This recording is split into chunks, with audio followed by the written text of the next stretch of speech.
Hello friends, welcome back to our channel. మనకి ఈరోజు ABA నుంచి అఫీషియల్ సర్క్యులర్ అయితే రిలీజ్ చేయడం జరిగింది. అందులో ఈ సంవత్సరం ఐబీబీఎస్ క్లర్క్కి సంబంధించి ఎన్ని వేకెన్సీస్ రాబోతున్నాయి అండ్ ఆల్సో 2 మేజర్ చేంజెస్ అయితే మనకు ఈ సంవత్సరం రిక్రూట్మెంట్లో అమలు చేయబోతున్నారు. సో ఆ చేంజెస్ ఏంటో కూడా ఈ వీడియోలో డిస్కస్ చేసుకుందాం. Let's get into the video. ముందుగా ఈ సంవత్సరం ఐబీబీఎస్ క్లర్క్కి సంబంధించి ఎన్ని వేకెన్సీస్ వస్తున్నాయో ఆఫీషియల్గా వాళ్ళు మెన్షన్ చేయడం జరిగింది. ఈసారి మనకు 15,736 వేకెన్సీస్ అయితే ఐబీబీఎస్ క్లర్క్ ద్వారా రిక్రూట్మెంట్ చేయబోతున్నారు 11 పబ్లిక్ సెక్టర్ బ్యాంక్స్కి. ఇవి టెనేటివ్. ఒకవేళ ఇంకా వేకెన్సీస్ పెరిగితే మళ్ళీ అప్డేట్ చేస్తారు. సో ఇంకా ఎక్కువ వేకెన్సీస్ కూడా వచ్చే అవకాశం అయితే ఉంది. సో ఎవరైతే బాగా ప్రిపేర్ అవుతారో వాళ్ళకి ఇది ఒక గోల్డెన్ ఛాన్స్ లాంటిది. So prepare well for this. Next ఈ ఇయర్ నుంచి అమలు అవబోతున్న 2 చేంజెస్ ఏంటో తెలుసుకుందాం. ఫస్ట్ చేంజ్, చాలామంది ఆస్పిరెంట్స్ ఏం చేస్తారంటే పీఓ రాస్తారు అండ్ ఆల్సో క్లర్క్ కూడా రాస్తారు. రిజల్ట్ వచ్చాక ఎవరైతే క్లర్క్లో సెలెక్ట్ అయ్యి పీఓలో కూడా సెలెక్ట్ అయినారో వాళ్ళు పీఓనే చూస్ చేసుకుంటారు. సో ఇందువల్ల ఏమవుతుందంటే క్లర్క్లో ఉన్న వేకెన్సీస్ అయితే అలానే ఉండిపోతాయి.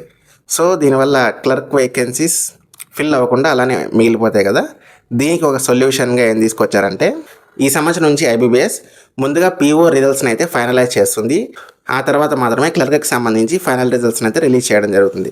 సో ఇందు ద్వారా పీఓ వచ్చిన వాళ్ళు పీఓనే వెళ్తారు అండ్ క్లర్క్ వేకెన్సీస్ అయితే మొత్తం ఫిల్ అవుతాయి. దీనివల్ల సీట్స్ వేస్టేజ్ అయితే తగ్గుతుంది అండ్ ఆల్సో జెన్యున్గా క్లర్క్ కోసం ప్రిపేర్ అయ్యే వాళ్ళకు కట్ ఆఫ్స్లో కూడా ఇది చాలా హెల్ప్ అవుతుంది.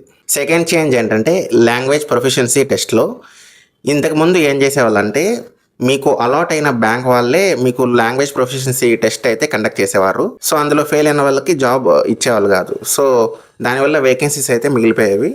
ఇప్పటి నుంచి ఏం చేస్తారంటే ఐబీబీఎస్ హెల్ప్ ద్వారా ముందుగానే లాంగ్వేజ్ ప్రొఫిషియన్సీ టెస్ట్ కూడా కండక్ట్ చేస్తామని చెప్తున్నారు. సో దీని ద్వారా రిక్రూట్మెంట్ ప్రాసెస్ అయితే స్మూత్గా జరుగుతుంది.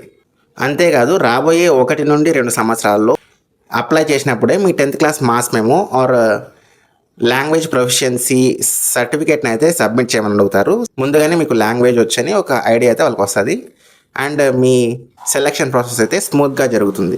సో ఇవైతే ఈరోజు రిలీజ్ చేసిన సర్క్యులర్లో ఉన్న ఇంపార్టెంట్ అప్డేట్స్. సో ఇవి మీకు నచ్చినట్లయితే లైక్ చేయండి. ఇలాంటి మరిన్ని ఇన్ఫర్మేషనల్ వీడియోస్ కోసం మన ఛానల్ అయితే సబ్స్క్రైబ్ చేసుకోండి. Thank you for watching.